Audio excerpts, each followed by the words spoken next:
बृजेंद्र सिंह की सद्भाव यात्रा में राहुल गांधी की एंट्री के बाद हरियाणा कांग्रेस का नज़ारा बदल गया है। राहुल गांधी के आने से पहले बृजेंद्र सिंह को अनदेखा किया गया। बृजेंद्र सिंह की यात्रा को निजी यात्रा बताया गया और भूपेंद्र हुड्डा खेमे के तमाम नेताओं ने इस यात्रा में भागीदारी नहीं की। लेकिन राहुल गांधी इस यात्रा को ऑफिशियल बता गए हैं और इसके चलते हरियाणा कांग्रेस में अब बृजेंद्र सिंह एक रसूखदार नेता बन गए हैं और वो इस मामले में दीपेंद्र हुड्डा के ऊपर भारी पड़ते हुए नजर आ रहे हैं। नमस्कार, मैं हूं कुलदीप सुरान। आज हम खरी खरी न्यूज़ में चर्चा करेंगे हरियाणा कांग्रेस के जाट नेताओं के कद की, रसूख की और भविष्य के हालात की।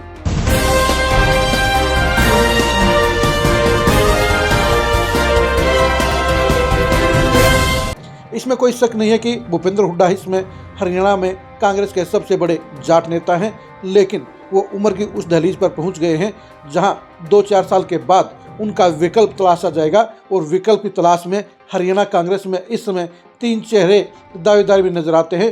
पहले चेहरे हैं भूपेंद्र हुड्डा के बेटे सांसद दीपेंद्र हुड्डा, दूसरे चेहरे हैं राज्यसभा सांसद और पूर्व मंत्री रणदीप सुरजेवाला और तीसरे चेहरे हैं पूर्व सांसद बृजेंद्र सिंह। इस मामले में साफ तौर पर बदलाव देखने को ये मिला है कि सद्भाव यात्रा ने जहां बृजेंद्र सिंह को एक जमीनी नेता बना दिया है, वहीं दीपेंद्र हुड्डा अभी तक भूपेंद्र हुड्डा की छाया से बाहर नहीं निकले हैं। दीपेंद्र हुड्डा को अभी भी भूपेंद्र हुड्डा का बेटा कहा जाता है। 6 बार सांसद बनने के बावजूद दीपेंद्र हुड्डा ने अपनी अलग पहचान नहीं बनाई है और वो अपने पिता के बलबूते पर ही सियासत को चमकाए हुए हैं। पूरे हरियाणा में इस बात की चर्चा है कि जिस दिन भूपेंद्र हुड्डा का रसूख घट जाएगा, जिस दिन वो एक्टिव पॉलिटिक्स से दूर हो जाएंगे, उस दिन दीपेंद्र हुड्डा के लिए दिक्कतें पैदा हो जाएंगी, क्योंकि दीपेंद्र हुड्डा अभी तक वो अपना अलग से प्रभाव नहीं बना पाए हैं जो भूपेंद्र हुड्डा के बाद उनकी सियासत को शिखर पर बरकरार रखने का काम कर सके। इस मामले में बृजेंद्र सिंह ने जहां दीपेंद्र हुड्डा को पिछाड़ दिया है, वो भूपेंद्र हुड्डा की बराबरी पर आ गए हैं, क्योंकि ये भी सच्चाई है कि राहुल गांधी भूपेंद्र हुड्डा को पसंद नहीं करते हैं और दीपेंद्र हुड्डा को लेकर भी वो 50-50 में है। और सद्भाव यात्रा के बाद बृजेंद्र सिंह के लिए राहुल गांधी की नज़रों में खास जगह बन गई है। सद्भाव यात्रा के बाद राहुल गांधी की नज़रों में बृजेंद्र सिंह खास नेता बन गए हैं, मेहनती नेता बन गए हैं, ज़मीन से जुड़े हुए नेता बन गए हैं। और ये सारी चीज़ें अभी तक एक बार भी राहुल गांधी ने दीपेंद्र हुड्डा के बारे में कभी नहीं कही है। यानी अब भूपेंद्र हुड्डा के बराबर बृजेंद्र सिंह आ गए हैं और भविष्य की पॉलिटिक्स में बृजेंद्र सिंह का किसी से मुकाबला होगा तो वो रणदीप सुरजेवाला से होगा। रणदीप सुरजेवाला भी गांधी परिवार के भरोसेमंद नेताओं में शामिल हैं। उनकी उम्र भी इजाज़त देती है कि अगले 15-20 साल वो भी एक्टिव पॉलिटिक्स में हाथ आजमा सकते हैं। भूपेंद्र हुड्डा के पिछले 26 साल के दबदबे के बीच में बेशक से रणदीप सुरजेवाला उभर नहीं पाए हैं, लेकिन अगले 2-3 साल के बाद रणदीप सुरजेवाला इस मामले में बृजेंद्र सिंह के साथ 2-2 हाथ करते हुए नजर आएंगे। और ऐसे में जो नेता जमीन पर ज़्यादा रहेगा, जो नेता जनता के बीच में ज़्यादा रहेगा, जो नेता जनता के मुद्दों को उठाएगा, वही राहुल गांधी के साथ साथ हरियाणा के जाट वर्ग का एक बड़ा रसूखदार चेहरा बन सकता है, पहली पसंद बन सकता है और कांग्रेस के जाट नेताओं में नंबर 1 पर आ सकता है। और सद्भाव यात्रा के बाद अगर बृजेंद्र सिंह ने अपने इस सिलसिले को बरकरार रखा, वो जनता से जुड़े रहे, वो जनता के बीच में रहे, तो निश्चित तौर पर वो रणदीप सुरजेवाला से भी आगे निकलने का काम कर सकते हैं। सबसे अलग बात यह है कि बृजेंद्र सिंह ने अपने पिता वीरेंद्र सिंह का सहारा नहीं लिया है, वो उनकी छाया से बाहर निकल गए हैं। बेशक से वीरेंद्र सिंह ने अपने बेटे को सद्भाव यात्रा में भरपूर मदद देने का काम किया है।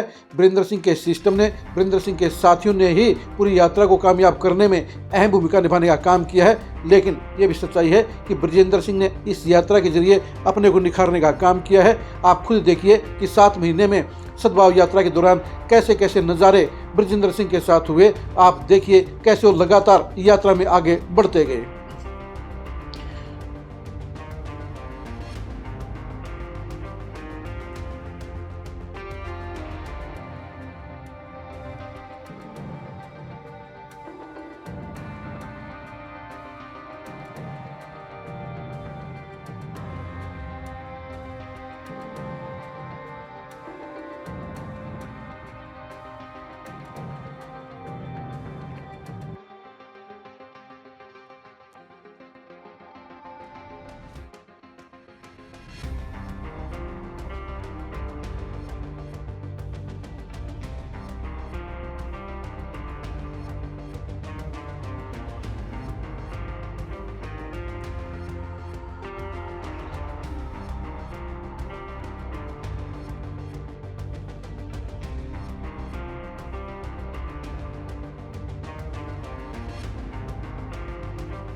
आपने कुछ ही देर में 7 महीने की बृजेंद्र सिंह की सद्भाव यात्रा के कई नज़ारे देख लिए होंगे, कई रंग देख लिए होंगे और ये नज़ारे बता रहे हैं कि बृजेंद्र सिंह ने 7 महीनों में न सिर्फ हरियाणा को नापने का काम किया है बल्कि हरियाणा को समझने का भी काम किया है। और यही वजह है कि राहुल गांधी की नज़रों में वो एक खास नेता बन गए हैं।